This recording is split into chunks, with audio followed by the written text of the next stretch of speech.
What is going on, everybody? My name is Japes, and welcome to another little quick review video. You guys seem to like what I did yesterday with the top 50 players that EA released, so I decided today I'm going to go ahead and pick out 25 more players that I think might be hidden, well, actually, from my experience, are still very good, but are not above that 85 rating that makes them a top 50 rated player on Ultimate Team.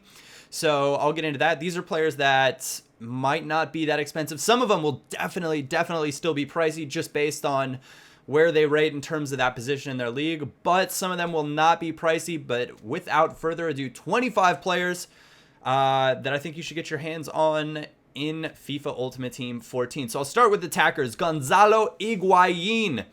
He is ridiculously good. Very not mediocre stats, but just nicely well-rounded stats. Nothing jumps out at you and makes you say, dang, I have to get him. He's not outrageously pacey. He doesn't have outrageous dribbling. However, if you look at his stats, his shooting is actually extremely good. But that mental, that 88 positioning that he has is something that I think really kind of stood out in the time that I used with him. That, and he's got 90 finishing, which just makes him a monster in and around the box area. So the new Napoli striker, definitely recommend go out, grab him, Gonzalo Higuain. His Serie A, I guess, possible link up, Mario Balotelli. He only has 3-star skills this year, which is kind of a bummer because you guys know how partial I am to Balotelli on FIFA. Balo gets what Ballo wants, or what Ballo wants, Ballo gets. I can't even remember my own phrases anymore. But I had some really good times with him on streams and in gameplay. This guy's just an absolute monster. No ifs, ands, or buts about it. The ball control is good. The finishing is good. The strength's good. The dribbling, the height, the jumping, the acceleration, the speed, you name it, Balotelli is still an absolute beast on FIFA. So if you get him in a pack, you let me know, and we'll see if we can work something out. Moving on, Samuel Eto'o. Oh my gosh. When he was with Russian league teams that I had to play against at the event, he was a handful. Now that he's in the BPL, he is going to be outrageously expensive. I'm talking teams with Eto'o and Aguero up front are going to be near impossible to deal with. Unless, I have no idea how you're going to be able to deal with them yet. Those stats just make him unbelievable. His acceleration, his ball control, everything's good. You guys have played with Eto'o in years. He's very much like he has been in past years, and now he's back to relevance, playing in a league that you can really build a strong squad around him. Pierre-Emerick Aubameyang, Dortmund's new signing from, was it Saint Etienne? I think I messed that up. I'm not totally sure. I believe so. But really, his pace and acceleration is strong, but he's just kind of difficult to push off the ball, and he's quick in his passing. I don't know. He's a very, very good player. One of those players that I think people are going to get their hands on and be like, yeah, you know what? This is a guy I'm going to keep on my team. He's going to be someone that you want to have on your subs bench to bring on as an impact sub, even if you don't have a Bundesliga side. He's from Gabon, so fitting him into a national team is going to be quite difficult, but definitely a player to look out for and hang on to in 14. This man, Eduardo Vargas, 4-star skills, 4-star weak foot. He is a gem. Very, very pacey, very good ball control. His shooting was strong enough. And when I say strong enough, I didn't really find that he was like that weak when it came to finishing. He's got medium work rates, and he'll work quite well with skilling teams. You can link him up with Chileans. You can use him as a striker with a bunch of skilling Brazilians behind him. When I used my skill team, I preferred him to Pato in that lineup. So definitely a player that shouldn't be too rare, but if you can get your hands on him, I'd recommend keeping him and giving him a shot. But then again, linking him up is going to be kind of difficult because he doesn't have any of the really, really strong connections. I'm not sure if there are any other Chilean players that give him almost perfect chemistry from the Liga do Brazil. However, if you can get a nice little chemistry boost with him, definitely a player that you should check out and hold on to. On to the midfielders. İlkay Gündoğan from Dortmund again. Dortmund has a lot of extremely good players. He didn't quite make that cut at that 85 rating, so he falls in that next tier below. That high attacking work rate, medium defensive work rate, he is a machine as far as central mids go. Now, you guys are going to see some of the formations that I recommend using. This guy fits a bunch of those formations very, very well. You can use him as a defensive mid. You can use him as an attacking mid. You can use him just as your, your classic center mid. He fits everywhere. He's got 4-star skills. He's got 4-star weak foot. He basically fits everything that you want in a midfielder for FIFA. So I think he's going to be a very, very pricey player. Even he was a non-rare in 13, as you guys know, and he was still a couple thousand coins. I don't expect that to change. Seeing as how it will be a rare this year, that price is only going to go up. Alex Song. This is going to be kind of an interesting one. However, I used him with a bunch of, in a little bit of a, let's see, it was Montoya, the right back from Barcelona, and PK, and then Alex Song in front of him, giving him a nice chemistry triangle in one of the new 4-2-3-1 formations, but you'll see the way that's set up in a video coming up here, well, coming up tomorrow. But Alex Song is a stalwart defensively. He breaks up play really well. That 72 pace and 76 dribbling means that once he takes it, he can hold on to it as well. He doesn't have a hard time pushing people off the ball because he's got that 86 strength. So he's just one of those great squad players to have if you're, doing a La Liga side, or if you're trying to get a Cameroonian link here or there. I would definitely recommend holding on to Alex Song. Paulinho is a friggin' beast. Like, he is a monster. Another one of those just crazy, crazy well-rounded players. Now, not as good attacking as Gundogan is, but he's got the high attacking work rate, medium defensive work rate, as well as Gundogan. So if you're using him as defensive mid, he does tend to get forward a little bit. But when I played with the Brazilian national team, he was my standout player, actually, amongst, your Neymars, your Lucas, Pato, all the center backs. Paulinho was a crucial part to playing with them. So he's a guy, if you get him for your BPL squad, hold on to him. He is a menace in the midfield. He does just about everything very, very well. And on Ultimate Team, with those skills magnified and boosted, he's going to be a phenomenal player to have. We've got Axel Witsel. 4-star skills, 4-star weak foot. Again, that center mid with the high attacking work rate, medium defensive work rate. He can do everything. He's just, I guess you guys are going to try to see the trend here. I tend to like midfielders that are very, very well-rounded, not good at just one thing, but are good at multiple things. And that is Mr. Witsel. Now, I'm going to just skip on because he plays for Zenit. So unless you're doing a Belgian side, which there are loads and loads of good Belgians this year in Ultimate Team, or a Russian league side, you're probably not going to be fitting him into loads of squads. But he does link up oh so very nicely with Hulk, who is a monster on this as well. But we'll get to that.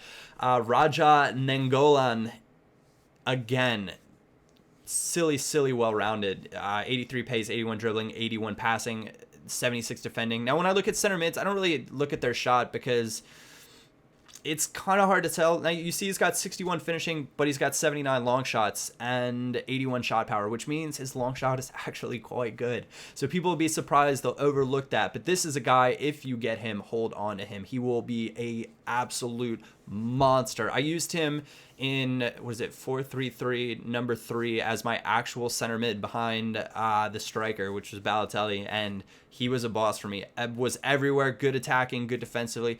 Just a phenomenal player. Now, of course, if we're going to talk about 85 rated players or less, now I'm going to do some left-sided players, some right-sided players. Neymar, not much else to say. 5-star skills, 5-star weak foot, 90 pace, 92 dribbling, 80 shooting. He plays in La Liga this year. Loads of different link-up possibilities. He's a monster. No ifs, ands, or buts. He's also going to sell for a ridiculous amount. I expect he'll be less than Ronaldo because Ronaldo will be like the premier. That and Neymar was in a lot more packs when people open them. Now, the weights weren't finalized, but Neymar definitely still a player that you're going to want to get and hold on to. On the topic of left-sided players, probably my favorite player that I used in Ultimate Team 14 at the event in England, El Shaarawy, is an absolutely amazing player. His shot, that 80 shot, I feel like doesn't even do him justice because it was better than that. He also makes phenomenal runs, using him as in that 4-3-3 that I was talking about on the left wing. Just a ridiculously good player. The 3-star skills, people are going to be so turned off by this to begin with that he's going to go for a lot less. And then it's going to be like, wait a second, I'm getting scored on all the time by this guy, and his price is going to creep back up. So if you're looking for that left-sided player to link up with Balotelli, an Italian squad of the Serie A, I think El Shaarawy will be your man.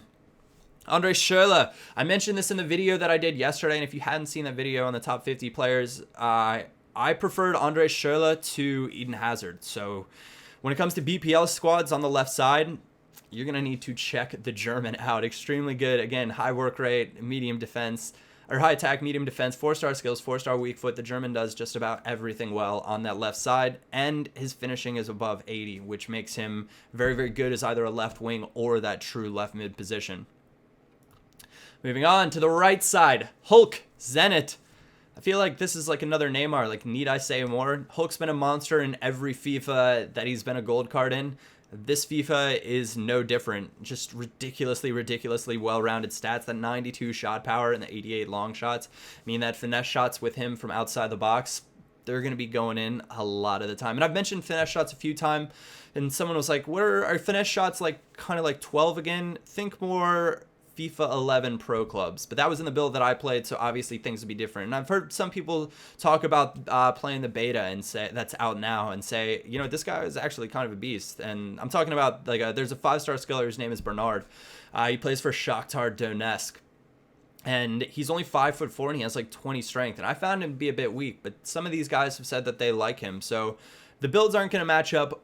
These are my, I guess, notes and thoughts from what I played. That's not going to necessarily be the case for when the game comes out, though. I think it's going to be a pretty darn good shout. I don't know. I like to think that I've got a, well, I know what players work for me, and I like to pass that on because I think you guys, some of you guys at least, have kind of taken to a bit of the style of play that I have. So moving on. Nani, 5-star skills. Again, he's a right mid this time. He's ridiculously, ridiculously good. A lot of people said, Japes, he's so terrible in real life. I don't really care what your opinion is on him in real life. On FIFA, he's an absolute monster. Just a ridiculous, ridiculous player in head-to-head as well as Ultimate Team. So get him, pick him up. It also, him being a right mid, makes Portuguese squads very, very tasty. The thought of using 4-3-3 with Ronaldo as your left wing, Gareth Bale as your striker, and Nani as your right wing. Obviously, there's not a perfect link there, but you can get a Portuguese striker if you want as well. But the possibility of doing something like that is just mouth-wateringly good. So moving on from there, Eric Lamela, again, he's with Tottenham now. When I used him, he was in my Serie A squad, but people are going to be turned off by this player as well. 3-star weak foot, 3-star skills. I just don't think that he looks that good. But you look at his stats, the 80 pace, 80 shooting, 88 dribbling, and 76 passing.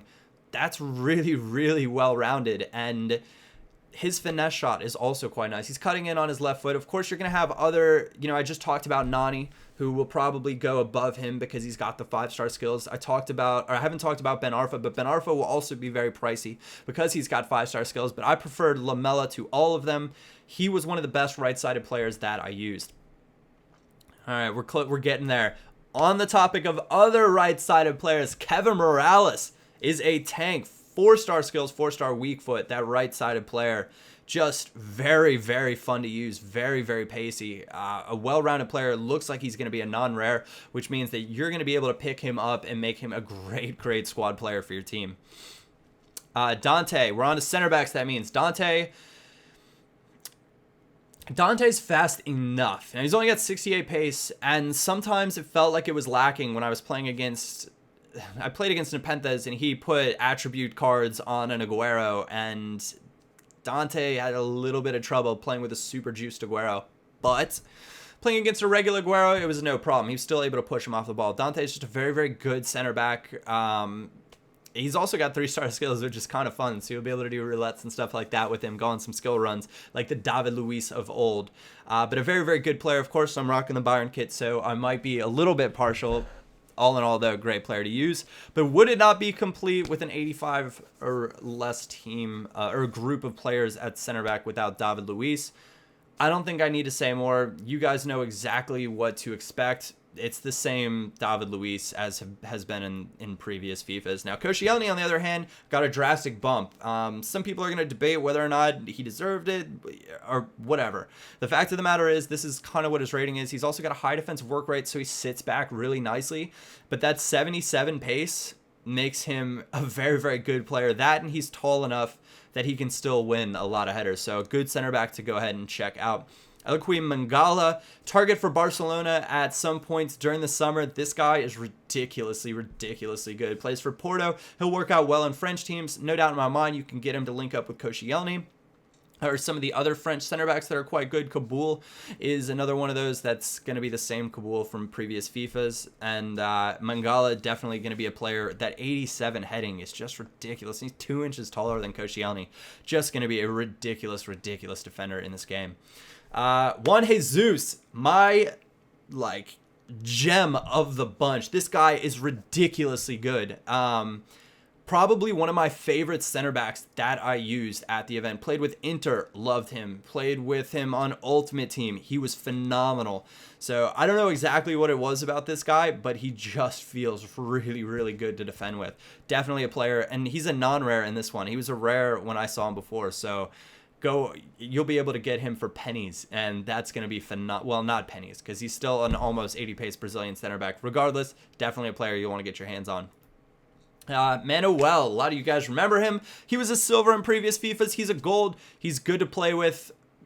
Kind of the same Manuel. Maybe, I don't know if you believe that handicap thing. He might be a little bit worse if you do, but he's still got a high defensive work rate, so using him as an outside back and a 3-backs means that, I mean, he fits that bill perfectly. All right. As keepers go, you'll see there aren't really too many ratings on here for keepers, but Lloris was my second favorite keeper to use behind Neuer. That's why he makes this list. And then Courtois, the Chelsea keeper on loan at Atletico for another year.